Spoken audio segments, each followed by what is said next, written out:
I teach history for a living, not the dramatic kind, the slow kind. Dates, sequences, causes that lead quietly to consequences years later. One of the first things I tell my students is that memory is unreliable, that even documented events shift depending on who records them and when.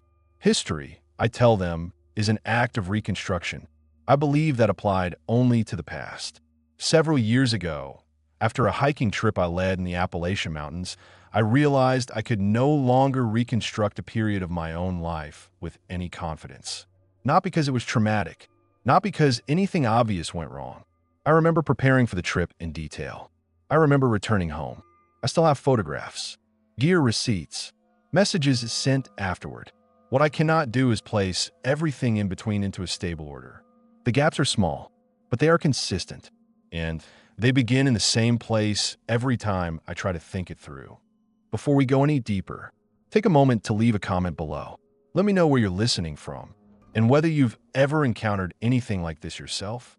If you enjoy the story, consider liking the video and subscribing so you don't miss what comes next. I packed my gear the night before the hike, going over every item twice. Maps folded into precise rectangles, compasses aligned, boots laced with the tightness I preferred. My students had been briefed the week prior, warned about proper hydration, clothing layers, and the pace we would maintain. Safety was always first. Procedure, routine, preparation. That was the cornerstone of every trip I led. I remembered standing in my small apartment, the air filled with the faint scent of old books and coffee, and feeling the familiar anticipation that always accompanies a well-planned journey. The Appalachian peaks outside the window were still shrouded in early morning mist. Their shape was barely visible, just silhouettes stretching across the horizon. Even after years of hikes, they held a quiet presence that demanded respect. By 6:30, I was on the trailhead, checking in with the students as they arrived one by one. Each carried the appropriate pack, correctly adjusted, with sleeping bags and food secured. I nodded at their preparation. Small details mattered. The tightening of a strap, the way a hood rested against a neck, the subtle adjustment of boots before the first step. Experience teaches you that attention to such minor things prevents far larger problems later. The students were a mix, as always. There was Thomas, organized and precise, the kind who would notice if a knot was tied incorrectly or a map misaligned. Sarah had intuition written into her posture. She read the landscape in ways I could not. And then there was Mark, skeptical and questioning, always testing instructions, always looking for gaps. Together, they formed a kind of balance, each complementing the others in different ways, and I appreciated that. We started on the lower trails first, easing into the climb.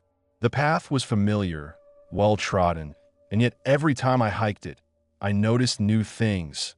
The subtle shift of moss on a stone, the faint scuff of animal tracks across damp soil, the way sunlight filtered through the evergreens and scattered across the forest floor. Each detail seemed trivial until it wasn't. Every step demanded awareness, every pause a small survey of the terrain. Conversation was sparse, primarily logistics and small talk. Thomas checked the map against the physical markers along the trail. Sarah occasionally paused to examine the pattern of light and shadow across the boulders, commenting quietly on the slope ahead.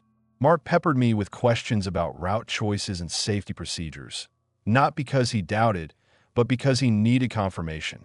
I answered carefully, keeping the tone calm and methodical. The pace was moderate, measured, the rhythm of the hike deliberate. The air carried the crisp scent of pine and damp earth. Every breath seemed heavier at the higher elevations. My own muscles reminded me of past trips, the subtle aches and fatigue that accumulate over years of similar climbs, but nothing serious. These sensations were familiar, expected. I checked each student periodically, adjusting packs, encouraging small breaks, ensuring everyone was comfortable. There was no hurry. The mountains do not wait, but they do not rush either. By mid-morning, the trail narrowed, moving into steeper sections bordered by loose rocks and exposed roots. I slowed deliberately, demonstrating careful foot placement and balance techniques. Thomas mirrored me precisely, Sarah adapted intuitively, and Mark hesitated momentarily before following, testing the stability of each step. Each movement was deliberate, controlled. We moved as a unit, a small party navigating the terrain with mutual understanding and unspoken rules. I paused on a rock ledge overlooking a small valley. The students joined me, each quietly absorbing the view, each engaged in their own observations. The valley below was misty, distant ridges fading into soft gray light. The forest smelled of damp earth and decaying leaves, rich and heavy. I felt the familiar mix of satisfaction and anticipation, that unique feeling when you are present in a place that is both alive and indifferent. There's a rhythm here, the way the wind passed through the trees, the rustle of leaves, the distant call of a bird. Everything in its proper place, predictable, constant. Before continuing, I went over the route for the next few miles, pointing out landmarks and potential hazards. Each student listened, nodding, absorbing the information. My voice was calm, factual, measured. No urgency, no dramatics. We would follow these plans, observe carefully, and remain vigilant. That was all that mattered. Preparation and attention to detail were the difference between a successful hike and unnecessary risk. And so we moved forward, step by step, careful and methodical, fully engaged with the environment, fully aware of each other. Nothing extraordinary happened. Everything was as it should be. The forest, the trail, the students, and I were in rhythm with the world around us. It was ordinary. It was routine. It was perfect preparation. By late morning, the forest began to feel subtly different. Not threatening, not immediately noticeable, but perceptible if one paid attention. The sunlight shifted more quickly across the slope than it should have, shadows lengthening and contracting in ways that didn't quite match the sun's path. I paused, frowning slightly, tracing the pattern, but then rationalized it. Cloud cover, perhaps, moving faster than I'd expected. The students were ahead, methodical in their steps, voices carrying softly down the trail. Thomas pointed out a distant cairn marking the path. Sarah noticed a cluster of moss, unusually bright against a shaded rock. I nodded, acknowledging the observations, but my mind kept drifting back to the shadows. They seemed to move independently, not with the trees, not with the wind. I shook my head. Attention can play tricks. The brain interprets patterns where none exist. As we climbed higher, the wind picked up in small gusts, brushing the pines and rattling loose stones. A single branch snapped somewhere above us. Mark flinched and looked around, but I reassured him calmly. It was just the wind, a normal occurrence.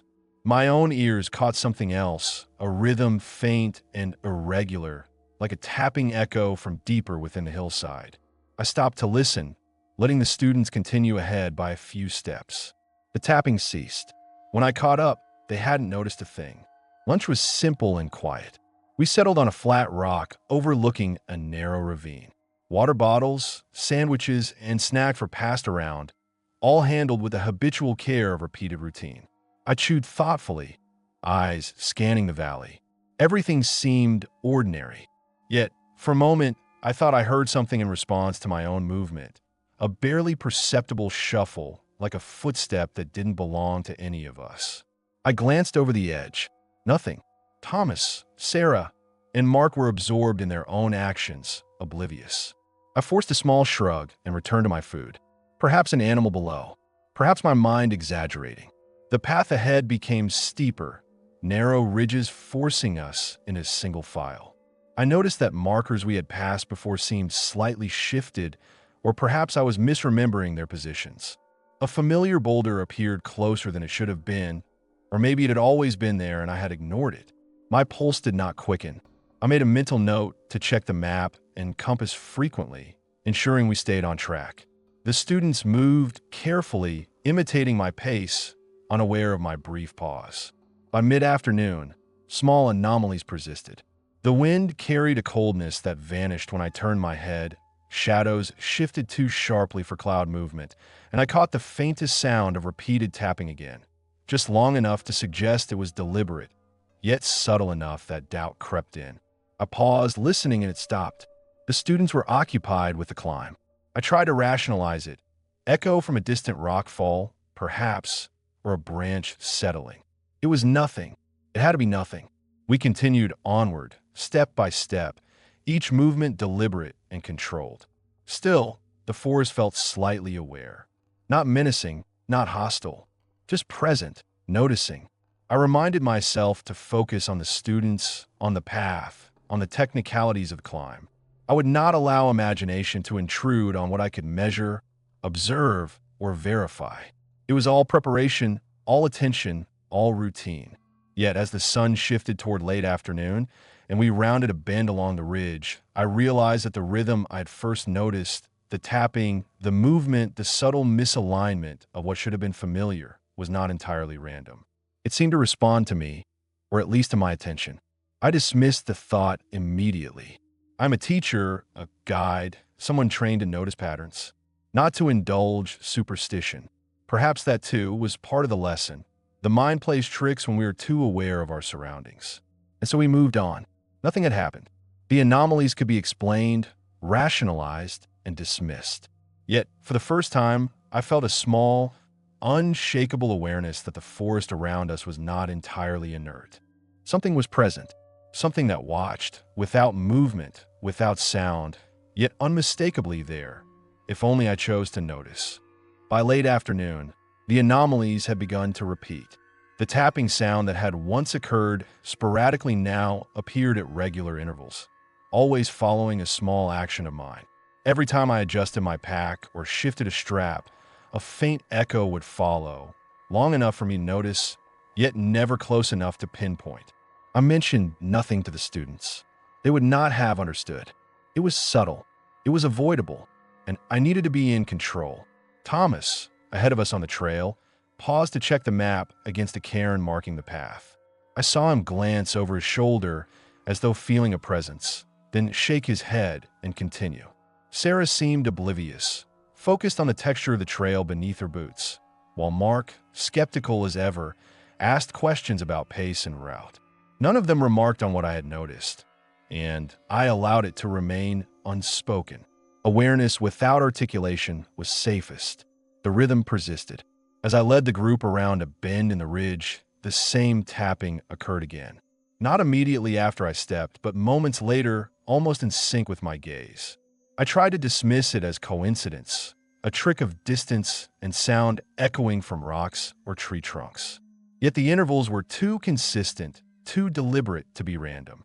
I noted the phenomenon in my mind, making a mental log for later, treating it as an environmental quirk rather than something alive. The students moved along, following my pace. Every now and then, a gust of wind would pass over us, carrying the cold scent of pine and damp earth. It seemed ordinary, but I began to notice patterns in its timing as well. Gusts striking immediately after a conversation, after a pause, after any small, intentional action.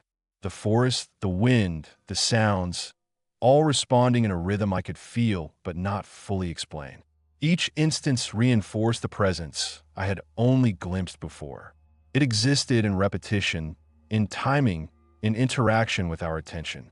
By evening, the trail narrowed further. Exposed roots and loose stones forced careful movement. Thomas began pausing more frequently, checking handholds and footholds with exacting attention. Sarah's intuition seemed sharper, yet she occasionally flinched at unremarkable shifts in the terrain. Mark's questions turned into quiet observations, his skepticism momentarily replaced by caution. None of them knew what I knew or thought I knew. I kept the pattern to myself, aware that any mention might fracture the calm we maintained. The sunlight waned and shadows lengthened unnaturally fast. I realized I could no longer track the time accurately. Minutes felt longer, sometimes shorter, each step accompanied by faint, patterned sounds I couldn't localize. The tapping had increased in frequency, almost predictable now, yet always subtle enough to avoid detection by the students. It responded to my attention, to my awareness, and nothing else. I was learning that observation itself had consequences. During a brief pause on a rock ledge, I noticed that some cairns seemed slightly misplaced. Not dramatically, but enough to unsettle my memory of the trail. I questioned whether I had misremembered or if the markers had shifted. I considered it carefully, knowing that in past hikes, nothing ever moved on its own. The pattern of anomalies was no longer accidental. It was deliberate in its repetition, designed, or at least manifesting, in direct response to those who paid attention. As we resumed our climb, the forest seemed to pulse with quiet rhythm. Every crack of a branch, every rustle of a leaf, every faint tap from somewhere out of sight carried a pattern that aligned with our movement. I began timing my steps and actions unconsciously, noting when the anomalies appeared and disappeared. The more I observed, the more frequent the occurrences became. Each step forward was mirrored by a subtle echo of something unseen, a presence that existed only because we were aware of it. By the time we reached a higher plateau, the tapping and shifting sounds had become an expected part of our movement. I found myself anticipating them, adjusting my own behavior to avoid triggering them too often. The students noticed nothing, blissfully unaware of the rhythm that now defined our hike. It was as though the mountain itself had learned our patterns, and I, alone, was caught in a delicate negotiation, testing boundaries without understanding them fully. And yet, even with this growing awareness, there was no confrontation. No crítica emerged. No attack occurred. The frequency alone was enough. The pattern had become our constant companion, a reminder that the forest was not inert. It listened, it observed, it remembered, and I was beginning to understand that recognition, simply noticing, was all it required to maintain its presence. By late afternoon, the forest had grown quiet in a way that felt deliberate. The usual sounds of birds and small animals had diminished, leaving only the soft rustle of wind and the occasional creak of trees adjusting to the slope. I led the students along a narrow ridge, conscious of every step. Thomas moved carefully ahead, checking the rocks for stability. Sarah followed, her gaze scanning for changes in texture or color that might indicate loose footing. Mark brought up the rear, questioning minor details but maintaining pace. Everything was methodical. Everything was controlled, until it wasn't. A small rock shifted beneath my boot, sliding slightly as I stepped. It was trivial, exactly the sort of thing that happens on mountain trails. But as I glanced down, I saw another rock nearby, perfectly round and smooth, positioned as if deliberately placed. I had not noticed it before. My fingers itched to pick it up, to examine it, but I hesitated. When I looked again moments later, it was gone, replaced by another rock in nearly the same position. I told myself it was natural movement, perhaps carried by a small animal. Yet a faint unease settled in my chest. The students were unaware.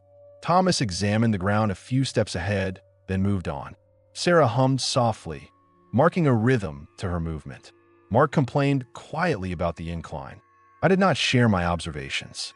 Awareness itself seemed to alter the environment, and I was learning quickly to observe silently. It was safer that way. Observation without acknowledgement. That was the rule now. A faint tapping followed soon after, echoing from somewhere above the ridge. Not rhythmic, not patterned yet, but close enough to be unsettling. I froze briefly, listening, and the sound ceased. A branch snapped in the distance, almost in response to my pause. The students continued, oblivious. I felt the forest adjusting around me, as though measuring my attention, testing it. Each anomaly was minor, but consistent, deliberate. They had begun to confirm that something unseen was present. When we stopped for a short rest near a shallow overhang, I noticed more signs. The soil beneath the ledge was disturbed, as if someone or something had brushed against it, leaving fine scratches that could not be explained by wind or rain alone. A small pile of leaves had shifted into a neat stack, perfectly triangular. I touched the soil carefully, then withdrew my hand, uneasy. Thomas remarked on a distant bird call. I nodded without answering.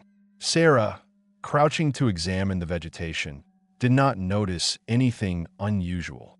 Mark was still preoccupied with the trail's gradient. Only I saw these irregularities. The forest had begun to respond to our presence in tangible ways. Rocks, soil, leaves, even the faint gusts of wind, all seemed to coordinate with our attention, our actions. I realized I was changing my own behavior, adjusting my pace and movements to avoid triggering anomalies too frequently. Observation itself had consequences. Every glance, every step, every minor decision became part of the pattern. The forest remembered. The forest knew. As we resumed the climb, I noticed subtle changes in sound and texture along the path. Loose stones that I had stepped on hundreds of times before seemed displaced. Roots that had always lain flat now rose slightly, forcing me to adjust my footing. A faint tap echoed just behind my left shoulder. I looked quickly, but no one was there.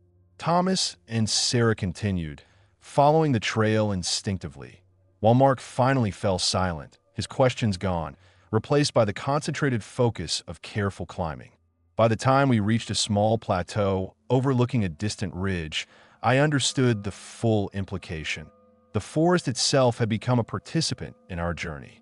Not hostile, not aggressive, not fully visible, but undeniably aware. The pattern of anomalies, the subtle shifts in materials and environment, the faint responses to my attention, they confirmed that we were being observed. And the observation influenced our actions. The forest remembered us, and perhaps more importantly, it remembered me. I told myself that rational explanations existed. Wind, shifting rocks, animals' fatigue. There are always explanations. Yet I could not reconcile the frequency, the timing, the deliberate nature of the changes. Something was present, something patient, intelligent in its own way, that responded not by attacking, but by asserting its awareness through small, tangible confirmations. The forest had drawn a line. We were within its attention now. There was no going back. As the sun dipped lower behind the peaks, the forest's rhythm had settled into something almost tangible. I had begun to anticipate the tapping, the subtle shifts of stones and leaves, the faint gusts that seemed to follow our steps. It was no longer occasional. It was constant, a quiet pulse threading through every movement I made. Each step I took was mirrored, each glance echoed, though the students remained blissfully unaware. Thomas paused again, checking a cairn. I noticed the rock beneath his foot had shifted slightly from the last time I'd seen it. Not enough to trip him, but enough to register in my mind. Sarah crouched to examine a cluster of moss, and I saw a tiny pile of leaves near her that had rearranged itself, forming a shape too deliberate to ignore. I wanted to point it out, to break the silence and share what I knew, but I didn't. Awareness alone seemed to be enough to engage this presence, and drawing attention to it might change the delicate balance we had maintained. Mark's steps had become more careful, deliberate. The slight misalignments of the trail, the irregular echoes, the subtle cues, he had not noticed them consciously, but his body had. Each adjustment of a pack strap, each cautious placement of a boot, had become a reaction of forces he couldn't see, shaping his movement without his knowledge. The forest had learned to respond to us, and in turn, we were learning to respond to it, almost imperceptibly. A sudden gust rustled the treetops, carrying a coldness that seemed concentrated, brushing over our shoulders in an unnatural way. The students shivered, but exchanged no words. I felt my pulse tighten, adjusting my pace to keep the occurrences minimal. The rhythm of the forest was intertwined with our attention. I realized that if I allowed myself to notice too much, it grew more frequent, more insistent. I had to be careful, precise, deliberate, an observer who dared not provoke. We rounded a bend, and I heard it again, the faint, patterned tapping. This time, it followed the movement of Thomas's hand as he brushed dirt from a rock, a subtle echo almost immediately after. Sarah's gaze wandered to the slope beside us, and a small stone shifted near her, rolling down without gravity, following any discernible logic. Mark's pause to adjust his pack strap coincided with a creak in a tree branch overhead, timed just enough to suggest intention. Each event alone could be explained, but together, they formed a subtle, undeniable presence. I began to notice myself changing without thought, my attention splitting between students and anomalies, My pace altered to avoid triggering more frequent responses. I corrected Thomas's stance less often, allowed Sarah to linger longer examining moss, slowed Mark's questions into silence, all in a subconscious effort to maintain equilibrium. The forest was no longer passive. It required negotiation, compliance. Every action carried consequence, not through force, but through observation. By evening, the anomalies had become predictable in timing, but not location. Stones, soil, shadows, and the faint taps all appeared with a frequency that corresponded to attention and movement. The students were moving methodically, unaware that each step was being measured, reflected, absorbed. I realized the forest had incorporated us into its own pattern, not as intruders, but as participants in a larger rhythm. Our recognition fed it, our observation confirmed it, and the pattern would not end as long as we remained aware. We paused briefly on a plateau, the sky turning soft gray, the peaks fading in distance. I could feel the subtle pressure of presence, constant but restrained. Nothing moved toward us. No branch fell. No creature emerged. Yet the awareness was unmistakable. It responded to focus, to hesitation, to every deliberate action. I was no longer hiking alone in familiar mountains. I was hiking within a rhythm that required attention, that demanded adaptation, that subtly guided every choice. The students sat quietly, resting, still unaware. Thomas adjusted a strap. Sarah examined a moss patch. Mark stretched carefully. Each movement elicited faint, imperceptible responses in the environment. I noted them without comment, keeping our focus on the trail and routine. The forest and its presence were patient. It was observing. It was aware.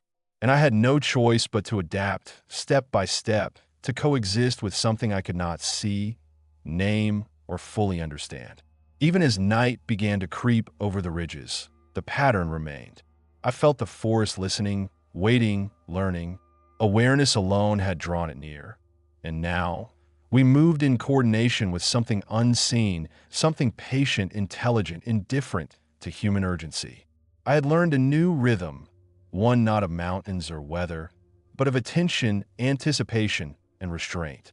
Each step, each pause, each glance carried weight. And in that weight, the presence was quietly asserting itself. The descent began in silence. The light had softened, the forest dimmed into long shadows stretching across the trail. Each step downward felt heavier, not from fatigue, but from a subtle awareness that we were no longer alone in the way we had thought. The tapping and shifting had lessened, yet they were still there, quiet, precise, deliberate, as if confirming that our attention remained its conduit. Thomas moved ahead methodically, scanning the trail as always. Sarah followed, attuned to every texture beneath her boots, and Mark brought up the rear, cautious yet unaware of why he felt that caution. I led us with the same calm, measured pace, my own mind cataloging the frequency and timing of every anomaly. Each step became an exercise in restraint, in observing without provoking, in moving without calling attention to ourselves. The mountains watched, always, and we had learned to move within their gaze. The trail narrowed further, winding between ridges and exposed roots. I noticed a small stone, nearly invisible, that had shifted slightly each time I passed. A leaf lay in the exact center of a narrow path, although moments before it had been tossed aside by wind, or so I thought. Each minor adjustment, each seemingly inconsequential object, reminded me that the forest remembered us. It had integrated our presence into its rhythm, and would not forget.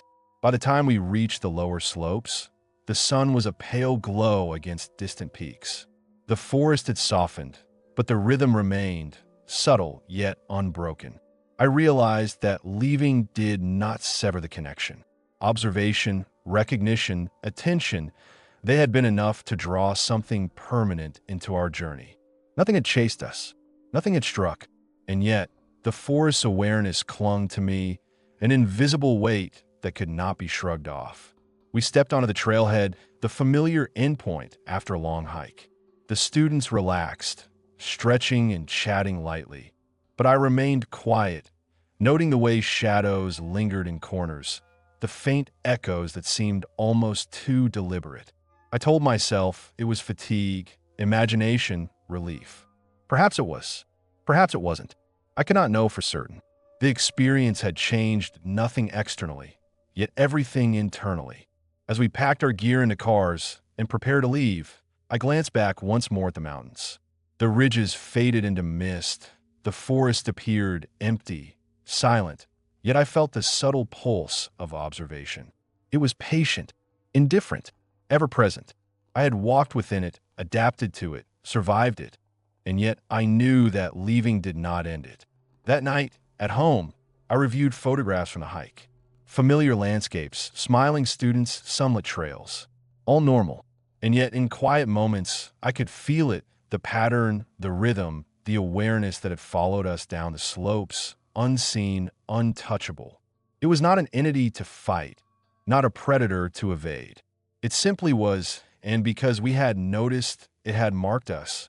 I would carry that rhythm with me. I would carry that subtle, unshakable presence. And I knew, as surely as I knew my own name, that the mountains had not finished observing.